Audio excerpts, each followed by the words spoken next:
Admiral Zelthar stood on the bridge of the Coalition flagship Eternal Vigilance, watching his fleet die. The holographic display showed another defense line collapsing. Red icons blinked out one by one as Kresh warships tore through his forces like they were made of paper. "Sir, the 7th wing has been destroyed," reported Commander Vishatal, her insectoid features tight with grief. "That's 300 ships gone in the last hour." Zelthar said nothing. What was there to say? For 3 cycles, the Galactic Coalition had fought the Kresh Empire. For 3 cycles, they had lost. World after world had fallen. Fleet after fleet had been scattered into the void. The bodies of billions floated in the darkness between stars. The Coalition had been strong once. The Kelthari brought brilliant strategic minds. The Vormen controlled energy itself. The Tarlaxians were warriors carved from living crystal, nearly impossible to kill.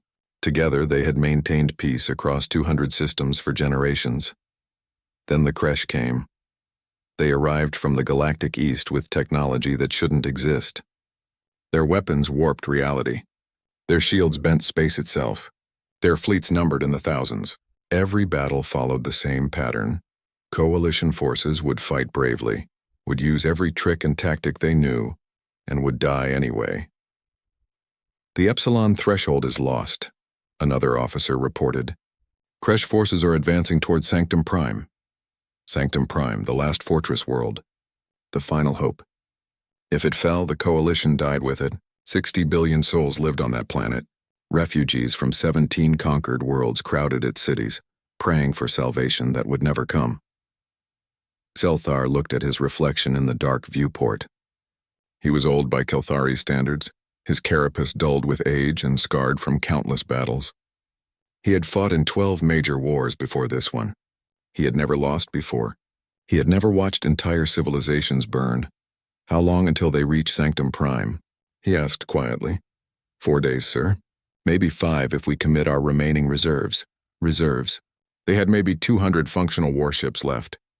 The Kresh would bring thousands. Simple math. Simple death. A tone sounded across the bridge. The council was calling for an emergency session. Zelthar felt a weight settle on his thorax. He knew what this meeting would be about. Surrender. The word tasted like poison in his mind, but what choice remained? The holographic conference chamber materialized around him. The 12 council members appeared one by one, their alien faces showing the same exhaustion Zelthar felt in his bones. Council Prime Talsindra spoke first. She was Tarlaxian, her crystalline body fractured in 3 places from a battle 2 weeks ago. "We are dying," she said simply. "Our analysis shows complete defeat within 10 days. We must discuss alternatives." "You mean surrender," growled Councillor Morgath, a Vormen warrior whose energy form flickered with barely controlled rage. "You want us to bow to the Kresh, to let them enslave everything we've built? I want our people to live." Talsindra's voice cracked. 40 billion dead already. How many more must we sacrifice for pride? The argument began. Zelthar had heard it 100 times. Some counselors wanted to surrender and hope for mercy. Others wanted to fight to the last. A few suggested scattering their populations into deep space, becoming nomads rather than slaves. Then Counselor Rethmara spoke. She was ancient, even by Kelthari standards, and served as keeper of historical records. "There is one option we have not discussed," she said softly. "The beacon protocol." Silence fell across the chamber. Every council member knew the protocol.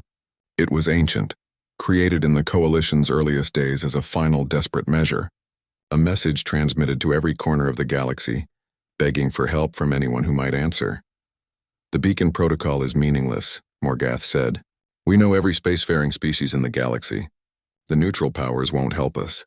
The minor species lack the strength. There is no one to call." "Not every corner," Rethmara said. "There are regions we designated as quarantine zones. Regions we do not patrol or monitor. Because they contain primitive species or spatial anomalies," another counselor argued. "Nothing there can help us." Rethmara manipulated her console. A star chart appeared, showing a small yellow star far from Coalition space. 200 cycles ago, we observed a species here. They called themselves humans. They were pre-spaceflight but showed remarkable potential. Then spatial anomalies around their system made observation impossible. We labeled it Sol territory and moved on. 200 cycles? Talsindra sounded doubtful. Even if they survived, they would barely have orbital capability by now. How could they possibly help? They couldn't, Rethmara admitted. But the beacon protocol requires we transmit to all regions, including quarantine zones. If we are to die anyway, why not follow procedure completely? More argument. More debate. Finally, they voted. 8-4, the beacon protocol was activated. Zelthar watched as the message was prepared. It was simple, translated into 5,000 languages and mathematical formats. It explained the coalition, the war, the Kresh threat, and the desperate need for help. It provided coordinates. It begged anyone listening to respond. The transmission burst outward at faster-than-light speeds, riding quantum waves across the galaxy. Most signals went to civilizations that had already refused to help. A few went to empty space. One went toward a small yellow star wrapped in 2 centuries of silence. "It is done," Rethmara said. "May the ancestors forgive us for our false hope." The council dissolved. Zelthar returned to his bridge. 4 days until Sanctum Prime fell. 4 days until everything ended. He did not expect an answer. In his long military career, he had learned that hope was a luxury. Reality was numbers, firepower, and strategy. The numbers said they would lose. The firepower said they would die. The strategy said there was no path to victory. But he had one more task. He ordered his communications officer to monitor all frequencies, especially those directed toward the quarantine zones. It was foolish. It was pointless. But orders were orders, and Zelthar had always followed procedure. 3 days passed. The Kresh advanced. More ships died. Sanctum Prime's orbital defenses prepared for the final battle. Millions of refugees looked to the sky and prayed to gods who did not answer.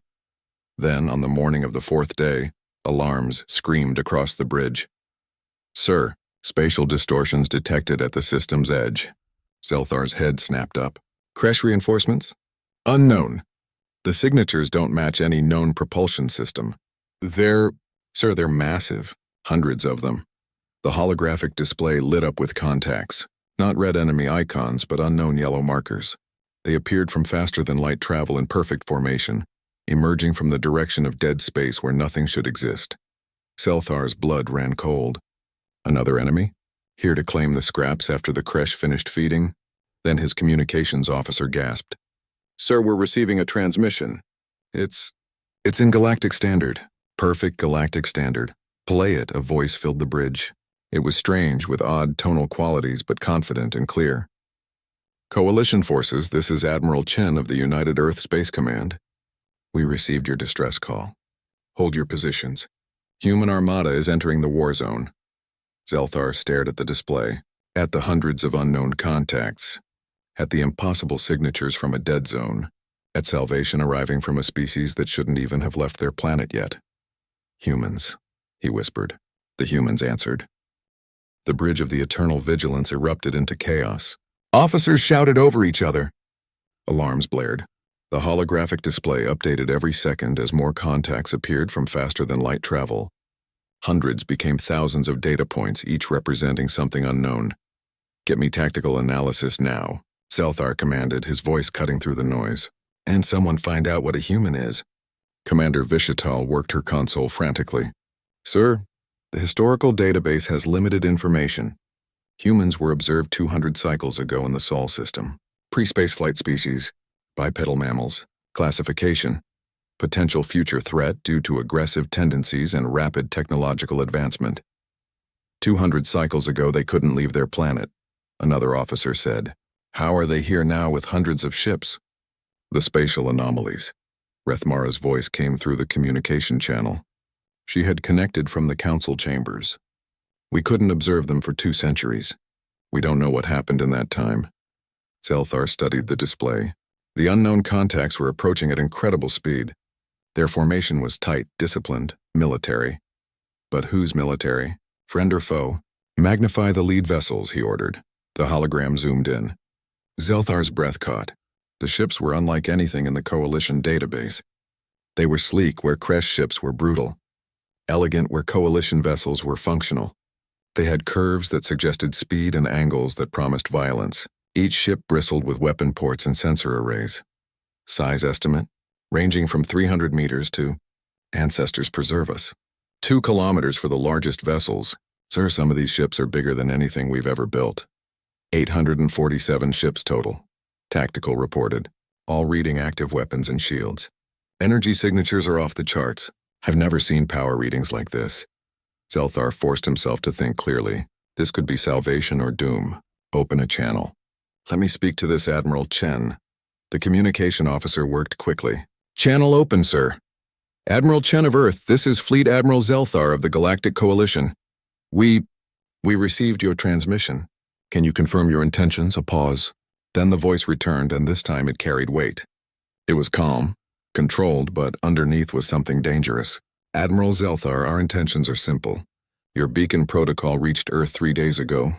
We decoded it, analyzed your situation, and mobilized our rapid response fleet. We're here to eliminate the Kresh threat. Eliminate? Zelthar couldn't keep the disbelief from his voice. Admiral, the Kresh Empire fields over 3,000 warships. Their technology warps reality itself. We've fought them for 3 cycles and lost every major engagement. We know. We've been monitoring galactic communications for decades. We watched your war. We studied Kresh tactics. We know exactly what we're facing. You've been watching? Commander Vishatal looked disturbed. For how long? Since we achieved faster-than-light capability 70 cycles ago. We had reasons to remain hidden until now. Your distress call changed that calculation. 70 cycles. The humans had been spacefaring for 70 cycles without anyone knowing.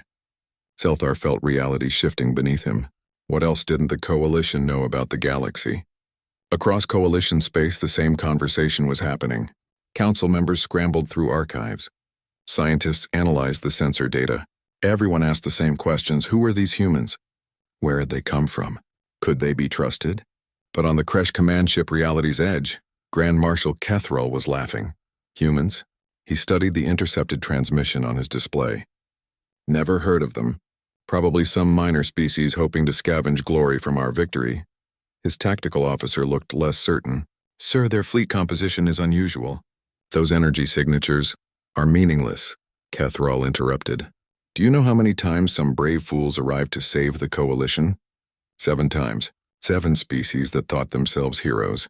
All 7 are extinct now. These humans will be number 8. He opened a fleet-wide channel.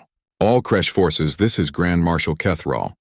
Unknown hostiles are entering the Epsilon threshold. Primary battle fleet will intercept and destroy them. This will take approximately 1 standard hour. Then we proceed to Sanctum Prime as planned.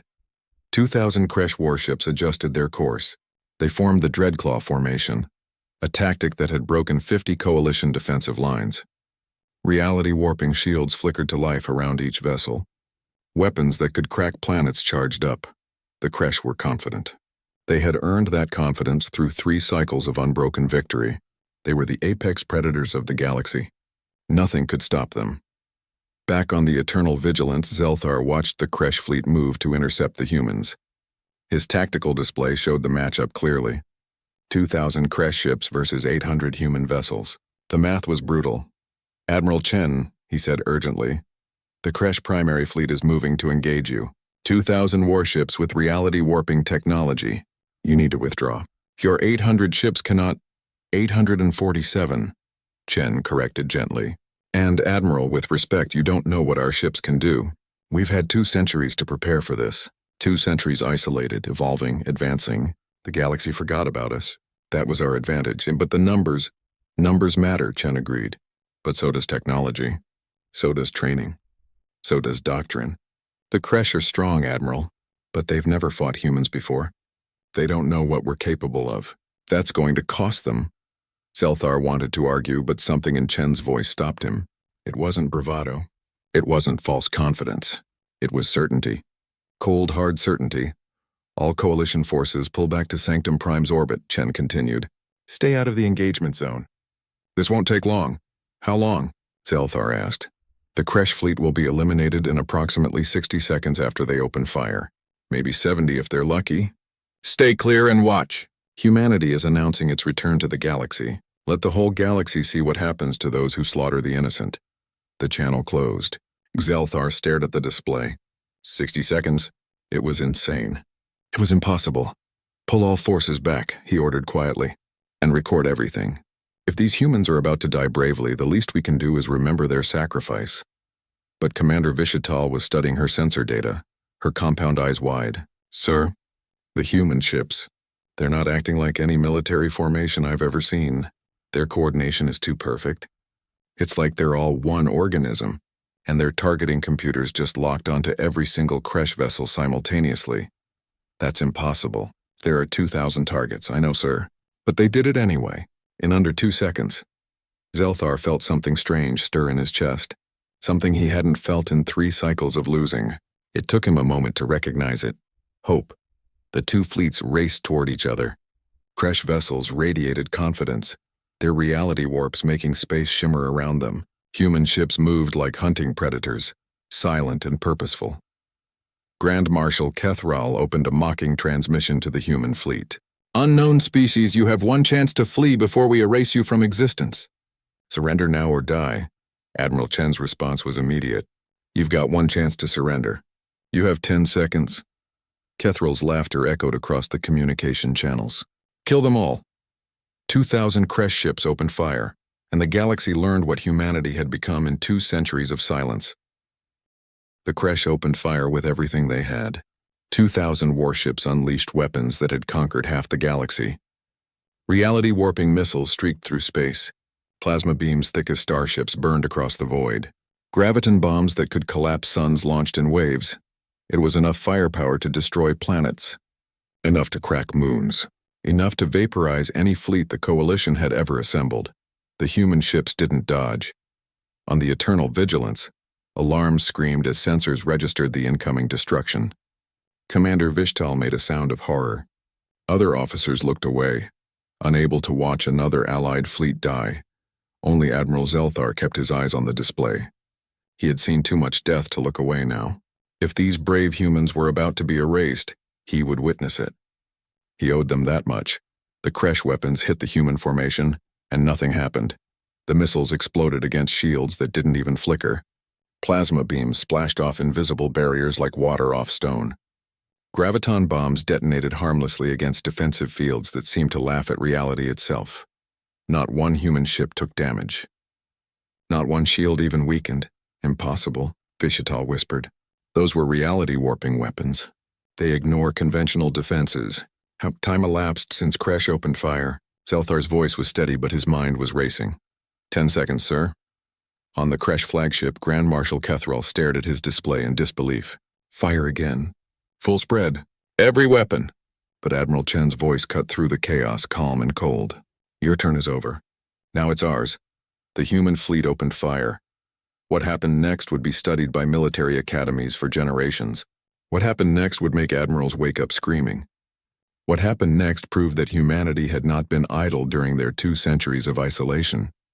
The first weapons to fire were rail cannons, massive electromagnetic accelerators that launched solid metal slugs at relativistic speeds. At 5% of light speed, those slugs hit with the force of nuclear weapons. But these weren't normal rail cannons. Human engineers had perfected them, made them faster, stronger, more accurate. 50 crash ships died in the first second as metal rods punched through their reality-warping shields like they weren't there. The shields couldn't bend space fast enough to deflect something moving at relativistic speeds. Basic physics became the crash's enemy. Impossible, Kethral said again, but now his voice shook. The second wave of human weapons fired. Plasma lances that didn't just burn but seemed to cut through shields at the quantum level. The crash had thought their energy defenses were perfect. The humans had found a frequency that made them useless. 100 more crash ships became expanding clouds of debris. Time elapsed? Zelthar asked. 15 seconds, sir. The third wave fired. Missiles that didn't follow normal trajectories. They flickered in and out of normal space using micro-jumps to bypass shields entirely. They appeared inside crash ships and detonated. 1 missile, 1 ship, 100 deaths. 200 more crash vessels disappeared from the tactical display. Kethral screamed orders. Evasive maneuvers. Deploy countermeasures. Reality warp to safety. But the human targeting systems were already compensating. Their artificial intelligence predicted every move before it happened. Their quantum computers calculated every possible escape route and closed them all. Their neural link network connected every ship into one vast tactical mind that thought faster than any biological brain could dream. The fourth wave was different. These were weapons the galaxy had never seen. Quantum disruption missiles that didn't destroy matter but simply made it stop existing on this plane of reality. Where they hit, crashed ships didn't explode. They just vanished, erased from existence as if they'd never been. 300 more kills. 30 seconds. Sir, Vishtal reported, her voice numb with shock. The human ships moved through the crash formation like wolves through sheep. Their point defense systems shot down every crash missile. Their shields absorbed every beam. Their maneuverability made coalition ships look like floating rocks.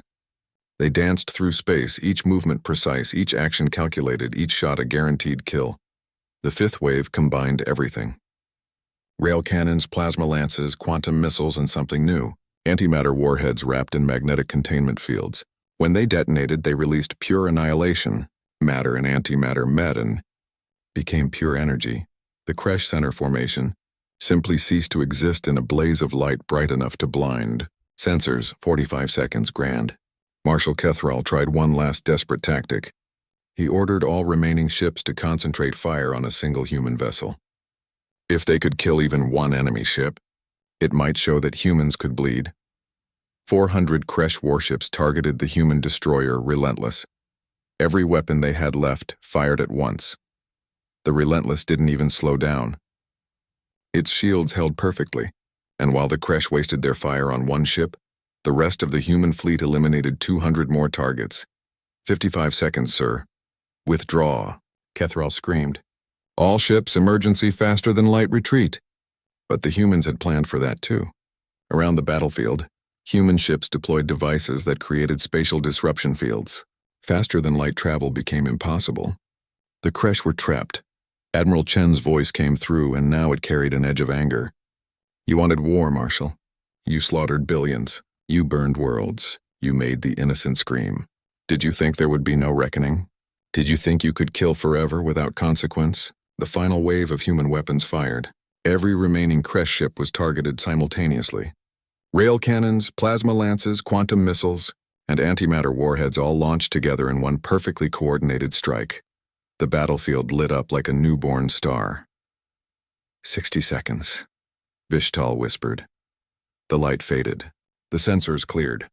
The tactical display updated. 2,000 Kresh ships had entered the battle. 0 remained. Not one had escaped. Not one had survived. The entire Kresh primary battle fleet had been erased from existence in exactly 60 seconds. The human fleet floated in space, untouched. Not one ship damaged. Not one shield depleted.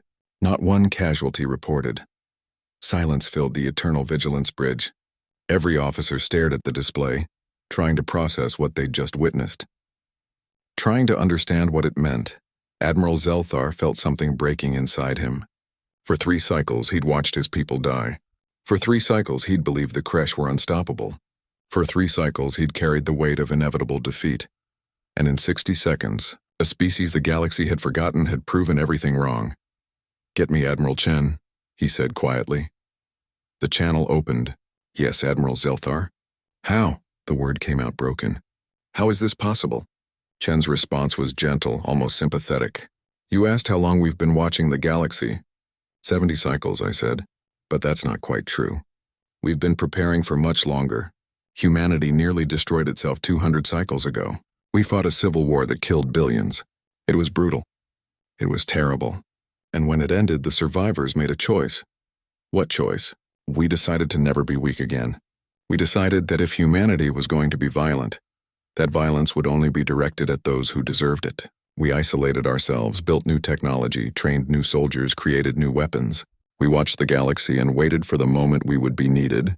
Your beacon gave us that moment. The Kresh are what happens when evil has no opposition, Chen said. And now his voice was hard as steel. They thought they were apex predators. They were wrong. We've spent 2 centuries becoming something the galaxy has never seen before. We became the thing that hunts predators. Zelthar looked at the debris field that had been 2,000 warships, at the human fleet floating calm and ready.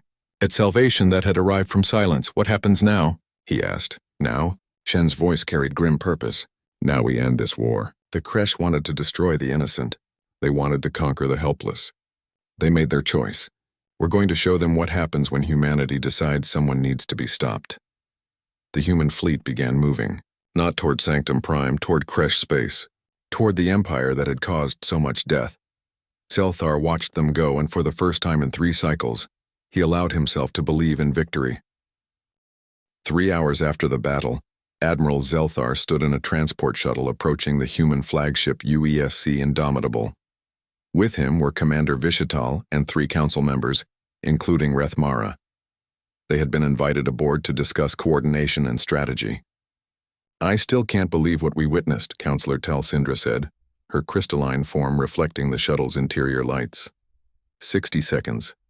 They destroyed 2,000 ships in 60 seconds.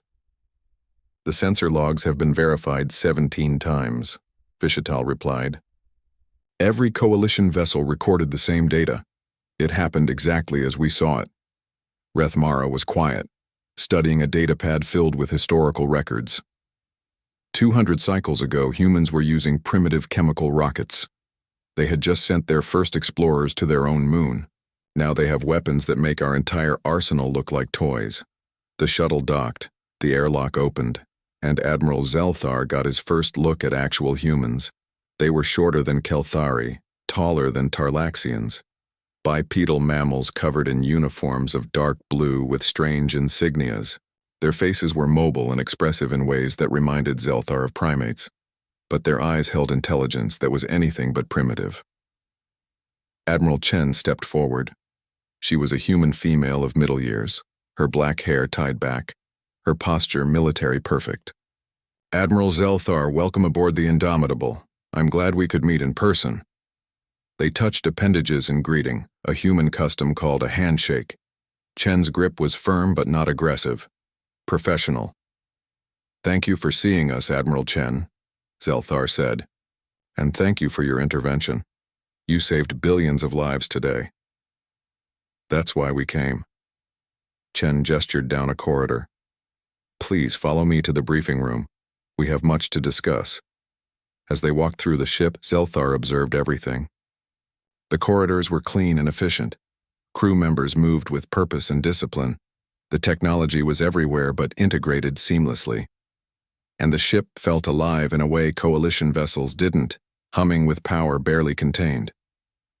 The briefing room was large, with a holographic display table in the center. Around it stood several other human officers, and one figure that made everyone stop. It was an artificial intelligence.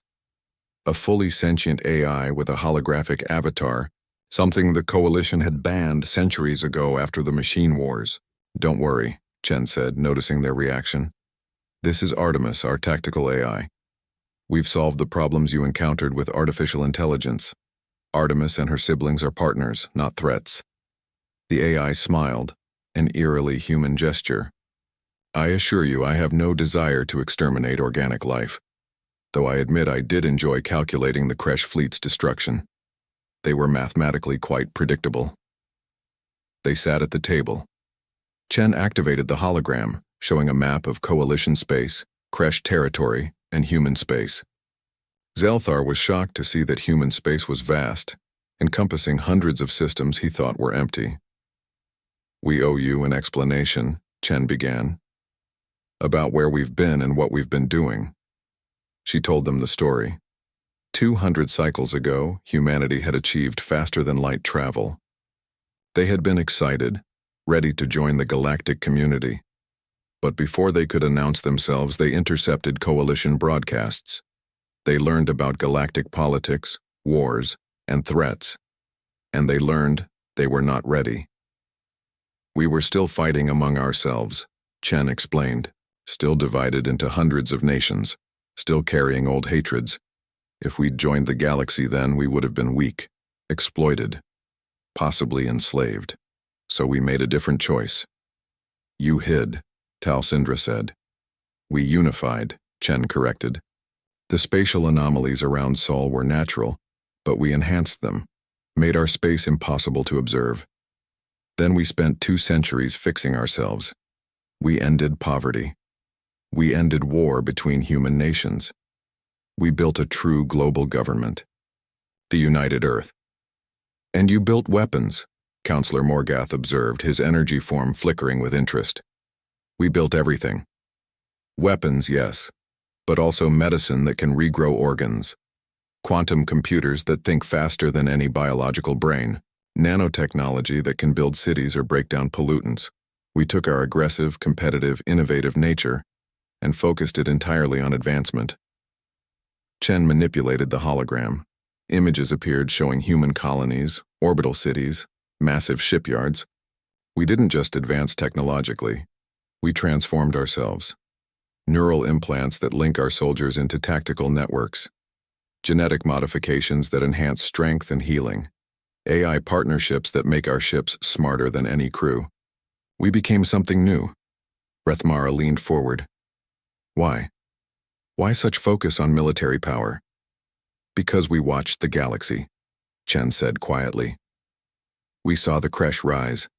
We saw them conquer their first world 30 cycles ago. We saw coalition forces try to stop them and fail. We analyzed every battle, every tactic, every technology. And we knew eventually they would need to be stopped. We decided humanity would be ready to do it. Artemis added, We've been mapping Kresh territory for 50 cycles using stealth drones. We know the location of every military base, every shipyard, every command center. We've analyzed their communication protocols, their tactical patterns, their technological weaknesses. The battle you witnessed wasn't luck. It was the result of decades of preparation and planning. Zelthar felt overwhelmed. You've been watching us for 70 cycles. You could have helped earlier. Billions died in this war.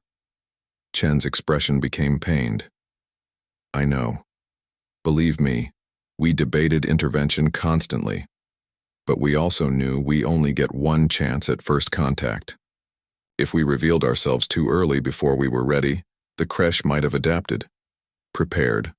The war might have dragged on for decades more.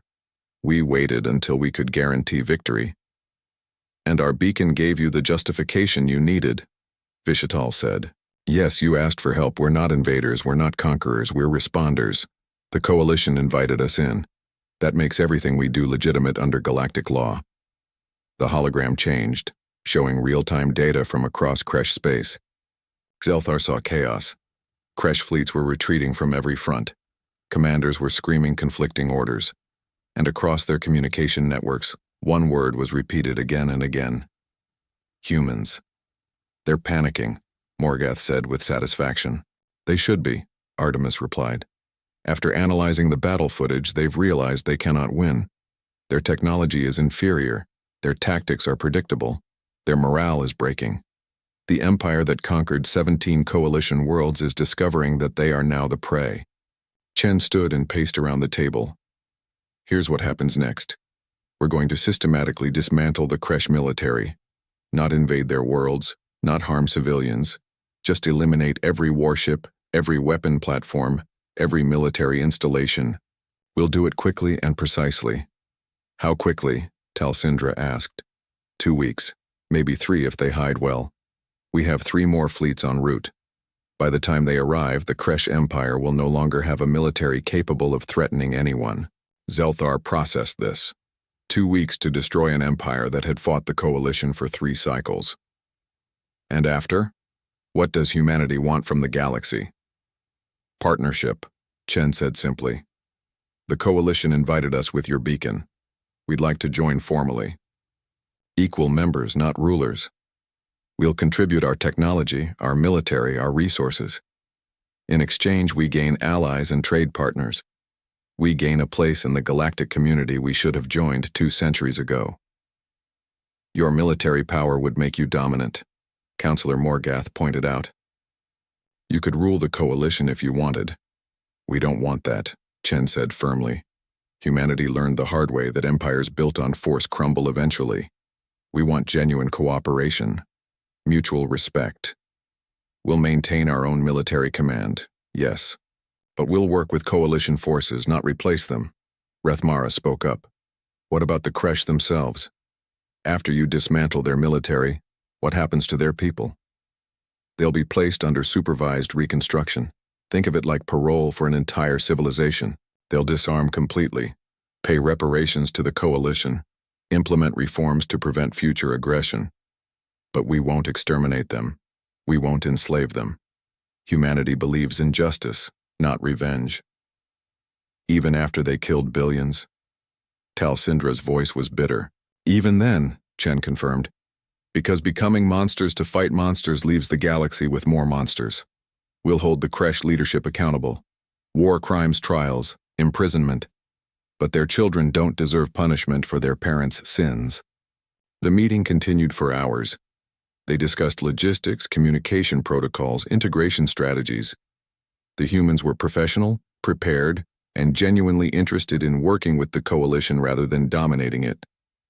Finally, as the coalition representatives prepared to leave, Zelthar spoke privately with Chen.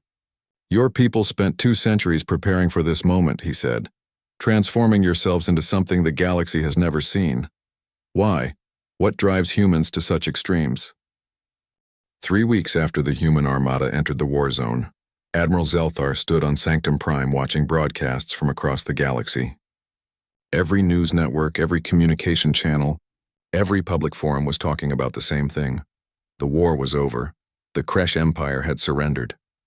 It hadn't taken 2 weeks as Admiral Chen predicted. It had taken 17 days. 17 days of precision strikes that surgically removed every Kresh military asset from existence. Shipyards destroyed. Orbital platforms disabled. Weapon stockpiles eliminated. And through it all, not one civilian casualty. The humans had proven they could destroy with perfect accuracy while showing restraint that seemed impossible. The formal surrender will be broadcast in 5 minutes, Commander Vishtal reported. She looked different now, healthier. The weight of impending death had been lifted from everyone's shoulders, and it showed. Zelthar activated the holographic display. It showed the throne room of the Kresh Emperor, the being who had ordered the deaths of billions, who had commanded fleets to burn worlds, who had believed himself unstoppable. He looked small now, broken. Human Marines stood around the room in their dark blue armor. They had extracted the Emperor from his fortress in 17 minutes, passing through defenses that were supposed to be impenetrable. The Kresh had learned that human special forces were even more terrifying than human fleets. Admiral Chen entered the throne room, her uniform crisp, her bearing military perfect. Behind her came coalition representatives, including several council members.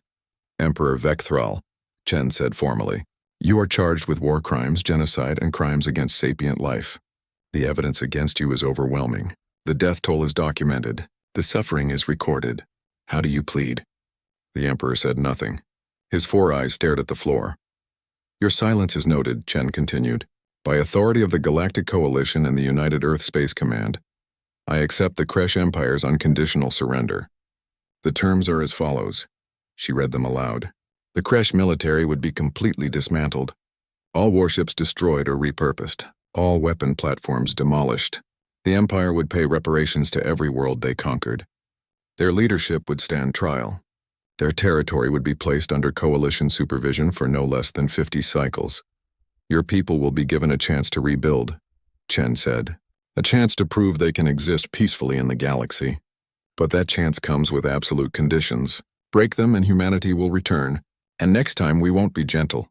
The Emperor finally spoke, his voice a broken rasp. Why not just exterminate us? You have the power. We would have done it to you. I know you would have, Chen replied. That's the difference between us. You saw other species as obstacles to remove. We see them as potential partners, even you. Even after everything you've done. Humanity believes in justice, Emperor, not revenge. The broadcast ended. Across the galaxy, billions watched and processed what it meant. The Kresh, unstoppable for 3 cycles, had been defeated in less than a month.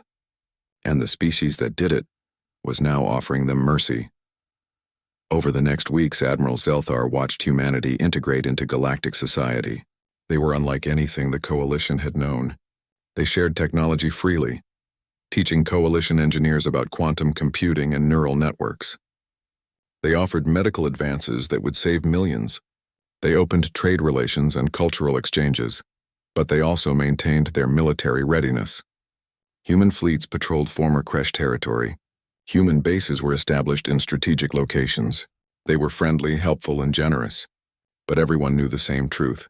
Humanity was now the most powerful military force in the galaxy, and they weren't hiding it.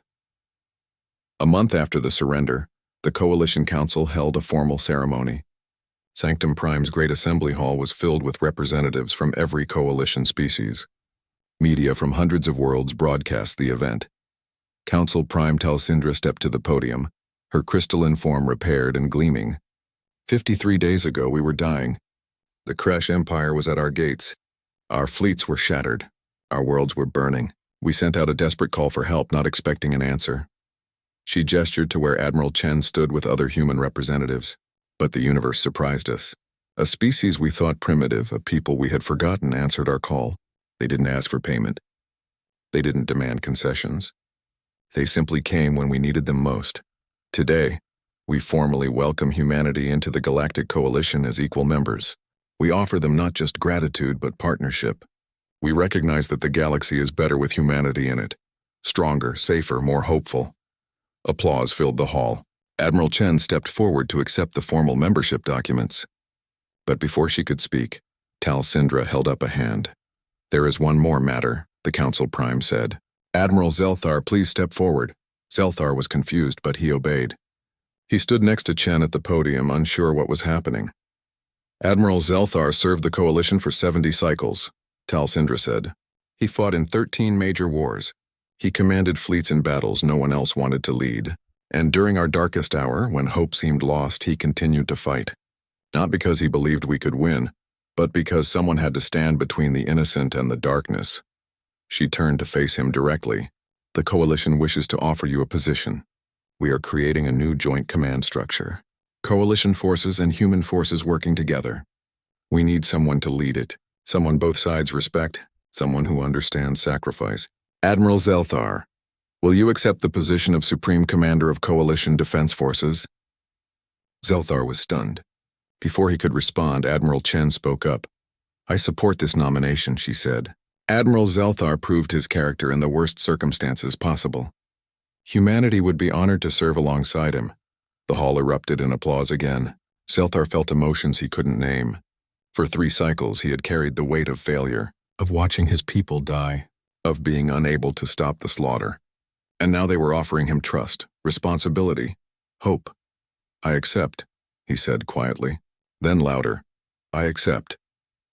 Later, in a private moment, Zelthar and Chen stood on an observation deck looking out at Sanctum Prime. The planet was healing. Refugees were returning home. Cities were rebuilding. Life was resuming. "Can I ask you something honestly?" Zelthar said. "Of course. Your fleet could have arrived sooner. You were watching the war. You knew we were dying. Why wait until the last moment?" Chen was quiet for a long moment. "Because if we arrived too early, the Kresh would have retreated. Regrouped, adapted, the war would have continued. But by waiting until the Kresh committed everything, until they thought victory was certain, we could eliminate their entire military capability in one coordinated strike. It was a calculated risk. Billions died while you calculated." "I know." Chen's voice carried genuine pain. "It's a decision that will haunt me forever. We could have saved more lives by acting sooner. But we might have caused more deaths in a longer war. Command means making terrible choices, Admiral. You know that better than most." Zelthar did know. He had made his own terrible choices during the war. "What happens now? You've defeated the Kresh, joined the Coalition, become the galaxy's dominant power. What does humanity want long-term?" "Peace," Chen said simply. "A chance to explore, to learn, to grow alongside other species. We spent 2 centuries isolated, growing strong. Now we want to be part of something larger, to contribute, to matter. And if another threat emerges, another empire like the Kresh?" Chen's expression hardened. "Then humanity will do what we've always done. We'll adapt. We'll prepare. We'll fight, because that's what we are, Admiral. We're survivors. We're innovators. And when the innocent need protection, we're guardians." She gestured to the human fleet visible in orbit, sleek warships floating in perfect formation. "We built these ships not because we love war, but because we hate what happens when evil has no opposition. The galaxy forgot about us for 2 centuries. That won't happen again. Humanity is here now, and we're here to stay." Zelthar watched a Coalition cruiser pass near a human destroyer. The 2 ships moved in coordination, already practicing joint maneuvers. 2 species that barely knew each other a month ago, now learning to work as one. "The galaxy has changed," he said. Yes, Chen agreed. And it will keep changing. New species will emerge. New technologies will develop. New challenges will appear. But now the galaxy has something it didn't have before. What's that? Hope backed by strength. Mercy backed by power. Peace backed by the absolute certainty that those who threaten it will face consequences. Chen turned to face him. The Kresh made a mistake, Admiral. They thought strength meant they could do whatever they wanted. They learned differently. Humanity will teach the galaxy a new lesson. Real strength is knowing when to fight and when to show compassion. Being able to destroy everything but choosing to build instead. In the weeks that followed, that lesson spread across the galaxy. Human technology improved coalition medicine and infrastructure. Human trade opened new economic opportunities. Human military presence made space safer than it had been in generations.